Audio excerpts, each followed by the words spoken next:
Stand on My End, so that's the hit record. Sometimes you fall out with the person you love, and I fell out with Kids in America for quite some time. I said, what do you remember most about Kids in America?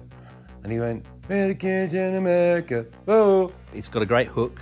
You can play it again and again, which is what good pop music must be. And it's got a gorgeous girl singing the lyrics. So my lyrics mean nothing, really. We were very, very hungry, and we knew exactly what we wanted. I was a lot more ambitious than I probably let on. Looking out a dirty old window, down below the cars in the city go rushing by. I sit here alone and I wonder why. Friday night and everyone's moving. I can feel the heat, but it's soothing heading down. I search for the beat in this dirty town. Downtown Leon was I going. Downtown Leon was I going. With the kids in America. Whoa. With the kids in America. Whoa. Everybody live for the music around. Kids in America er engelske Kim Wildes første og største hit. En moderne klassiker, som i 1981 gør en 20-årig pige med et mystisk blik til ikon for et årti. Hende, pigerne vil ligne og drengene vil kysse. Kids in America skrives af Kim Wildes far Marty Wilde, som var teenageidol i 50'erne, og af hendes lillebror, barnestjernen Ricky Wilde. Og det er et rent tilfælde, at Kim Wilde ender med at synge sangen.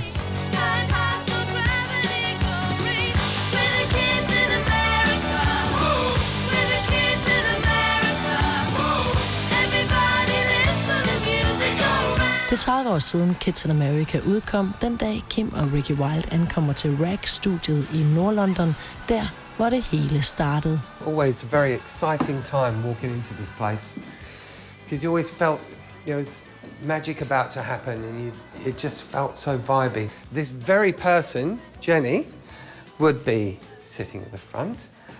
All these years later, she's still here, beavering away like she always has done, and yeah, all these lovely gold Ampex awards. Kim Wilde bliver den engelske kvinde, som får flest hits i 80'erne. Men den imponerende rekord er drømme og ren fantasi, da hun som ung amatør møder op til sin første videooptagelse. She turned up with her brother and brought her own clothes and her own jacket and that famous T-shirt. Everybody remembers that T-shirt. And looked at the set and was very shy. I always remember that. There were all these people there, and runners and cameras and lights and makeup people. And she said, "So tell me exactly what you want me to do." And I sort of looked at her a bit strange. I said, "Well, just sing the song." And she just sort of whispered, "Look, I've never done anything like this before, ever."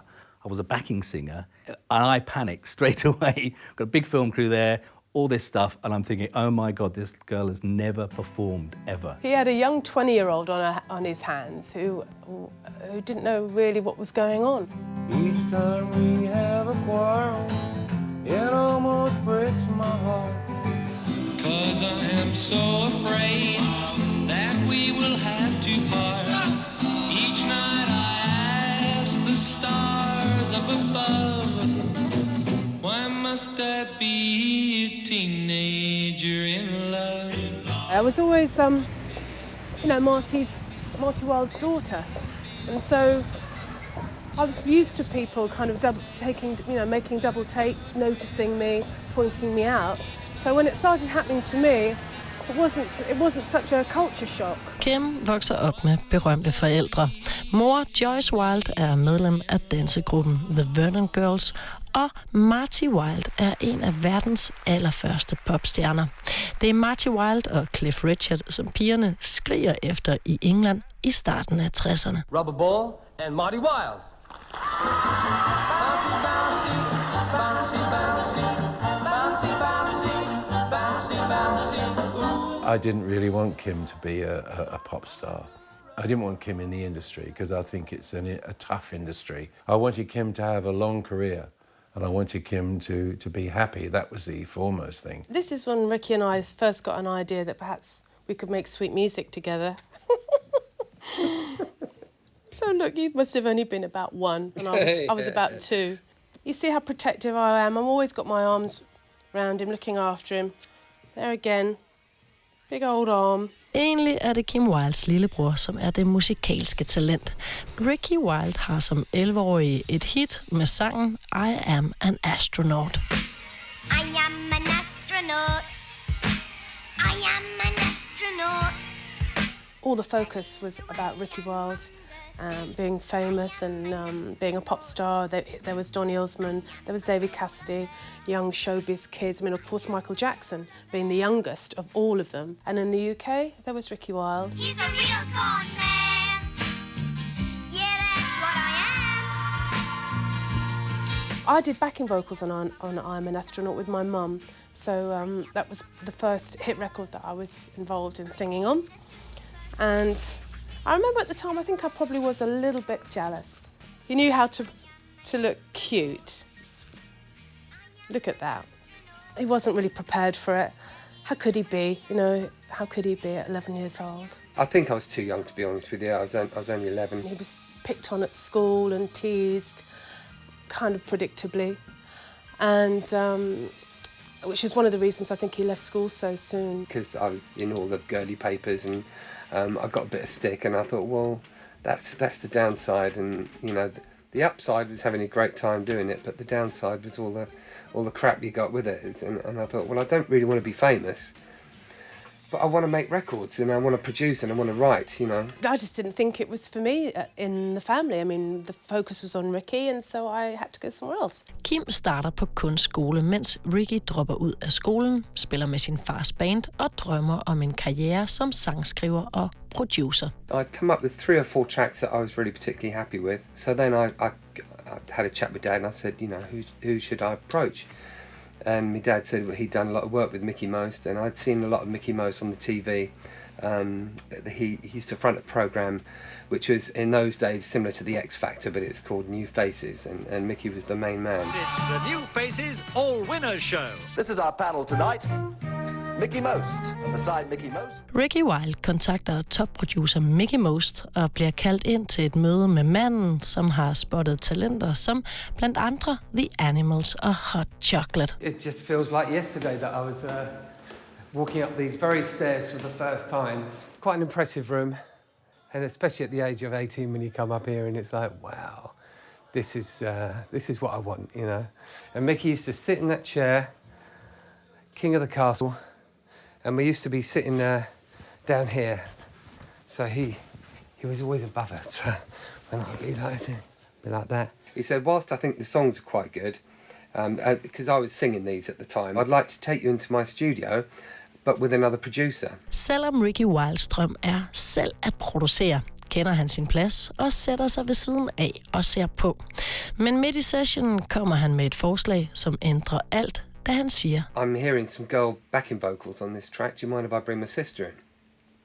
So Steve said, by all means, if she can sing, you know, bring her in, no problem. I was so envious in a way. I just thought, I want to be part of this. I could see Ricky was really had caused a lot of excitement here, and Mickey was so taken by because he was so young. You were only just 18, weren't you? And I said, oh, okay, I'll be there doing the backing vocals. And Kimmy went into the studio, and while she was singing, Mickey came in halfway through the session and saw Kim and heard her, and he sort of reached over to Steve and had a quiet word in his ear, and I'm kind of like listening, and he said, she looks really good. I think we could do something with Kim. She looks good. She's got a good voice.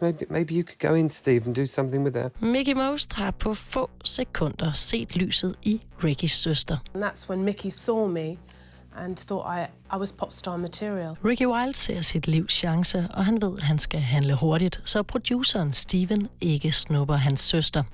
Samme aften i Hertfordshire, hjemvendt fra London, involverer han sin far. I said to Dad, look, this is an opportunity here because I know Mickey really likes Kim and likes her voice, and I really want to sort of get in and pip Steve Glenn to the post and produce and write a song for her. So he said, come on then. So the two of us sat down and we wrote Kids in America. It happened incredibly quickly, about less than an hour. Kim wasn't there at all. That was just me and Dad trying to come up with the song as the vehicle to get Kim up here singing her own song for Mickey. It was a team effort. It definitely was. Rick was the main man in my eyes. We wrote the song in our front room. I had this little synth called a Wasp synth. You press one button and you could get a rhythm, so you just get the LFO happening, so it go bum bum bum bum bum bum bum bum bum, and that was the inspiration towards the intro. At the time I was very much into Gary Newman and hearing all those bass lines that he used to have. We are so fragile. Advertising lies that are whiter than yours. Looking out a dirty old window. Na na na na da da da da da da da da da. I go that da da da, which is very Gary Newman. Down in the park where the Macmen meet the machines and play kill by numbers. Looking out a dirty old wind. It kind of just fitted. But we didn't have the title We're the Kids in America at that moment. It was just a da da da da da da da da. The song title is the most important thing at first. It is something that's a little bit different, something that's got an edge to it. Bless Dad, he's the one who came up with the title. We were in the studio, we'd had everything but the title pretty much. And he goes, what about Kids in America? That's the one, that'll do. Lovely. We're the kids in America, whoa. Because that would have been a brass part normally, or a guitar stab. But it sounded better with voices, so we put the voices in. And it's one of the things that grabs the audience. That's the bit. Up go the hand, you know, whoa. Kids in America skrives i 1980. Ricky Wilde er et barn af sin tid. Et barn af synthesizer, new wave og punk. Men han er også fars dreng og har den gode melodi i blodet. I was kind of caught in a bit of a conundrum where I loved the punk side of stuff, but I loved a good tune as well. So all my writing had the vibe of punk, but it was actually it's pure pop, really. Den hellige trekant Marty, Ricky og Kim Wilde har på få dage skrevet og indspillet en popsang, som nu skal præsenteres for pladeselskabsmanden og talentspotteren Mickey Most. And I was really pleased with that. I thought this is sounding really cool, and brought the master up to Mickey, and went into his room. I said, Mickey, I've got a track that I've done with Kim, and I want you to have a listen and see what you think. And he put it on, and the moment it finished, he said, Rick, that is a smash hit record. And I just felt $1 million. Ricky Wilde ser øjeblikkeligt sit navn på væggen i Rack, men så siger Mickey Most. But I think it needs remixing. Friday night and everyone's moving. I can feel the heat, but it's soothing, heading down. I search for the beat in this steady downtown. The young ones are going downtown. The young ones are growing. Mickey and I remixed Kids in America in this very studio, on this very desk. It's the same curtains, same lino on the steps coming up to the studio, the same, just everything's the same. I don't even think they've given it a lick of paint, have they? It still feels like Mickey's going to walk in, isn't it? Yeah, these are from Studio 2 with Mickey looking over the desk here at a very young Ricky, only what, just 18 or something, weren't you? Yes. Picture Dad when he was lying down. Because Dad used to be in the studio with us all the time. He'd be lying there with his cigarette and his cowboy hat, just listening to the music. This is exactly what it was like as well. I'd be sitting here waiting for it to go down. There she is. And then he used to hit the button, and that used to go through to her headphones, and we used to converse and have chats about ideas and